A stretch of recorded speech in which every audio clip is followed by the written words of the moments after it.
ये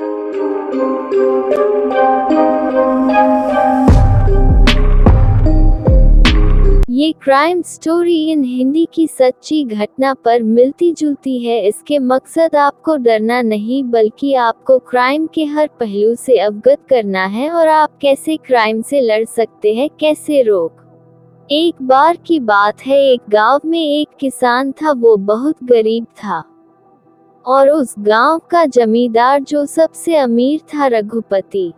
किसान गोलू, किसान की पत्नी पद्मा, बेटी अनामिका, छोटी बेटी निशा, बेटा मुकेश था। रघुपति का बहुत कर्ज होने के कारण गोलू बंधुआ मजदूर बन चुका था, पर उसने जैसे तैसे अपने बच्चों को पढ़ा के शहर भेज दिया।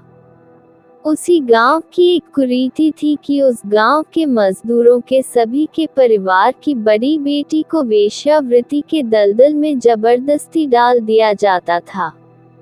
गोलू की बेटी अनामिका, जो अभी 20 साल की थी, अब इस दलदल में जाने की बारी उसकी थी। जमींदार ने गोलू को बुलाया और कहा कि अब तुम्हारे बेटी बड़ी हो गई है, तुम अपने रिवाज को पूरा करो और उसे वेश्यावृत्ति के काम पर भेजो। गोलू पढ़ा लिखा नहीं था और वो बस रुपये के लालच में आकर मान गया और अपनी पत्नी को भी मना बैठा।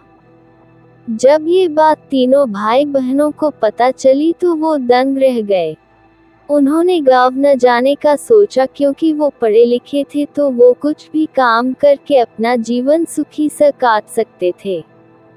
परंतु जब ये बात जमींदार रघुपति को पता चली तो उसने अपने गुंडे भेजकर अनामिका को किडनैप करके गांव ले आया।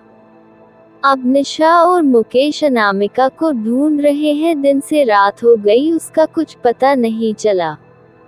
रात को पुलिस पेट्रोलिंग पार्टी के हाथ जब वो दोनों लगे तो उन्होंने ये बात पुलिस को बताई। पुलिस जांच में लग गई। पुलिस ने पूछा कि तुम्हारी किसी से दुश्मनी है, तो मुकेश बोला कि दुश्मनी तो नहीं है, परंतु एक कुरीति कर कारण हमारे गांव का जमींदार हमसे नाराज है। पुलिस को सब बात जब पता चली तो वो जमींदार के घर आ गए। जमींदार के घर जब छानबीन हुई तो वहां पर अनामिका मिली और वो भी संदिग्ध हालात में उसे हॉस्पिटल में ले गए। जब उसे होश आया तो पुलिस ने पूछताछ से सारा राज खुल गया। गोलू को जेल हो गई क्योंकि उसने अपने बेटी को जिस्म फरोशी के दलदल में डालने की कोशिश की, और जमींदार को उम्र कैद हुई क्योंकि उस पर किडनैप करने और रेप करने का जुर्म साबित हुए। और गांव को सरकार हर अपने कब्जे में ले लिए और सभी बंधुआ मजदूर को छुड़ा दिया और जिस्म फरोशी के दलदल से सबको निकाल कर सबको रोजगार दिया। निष्कर्ष, किसी को जिस्म फरोशी का कारोबार करने कानूनी जुर्म है और जो लोग इससे जुड़े हैं उन्हें भी सख्त सजा का आदेश है।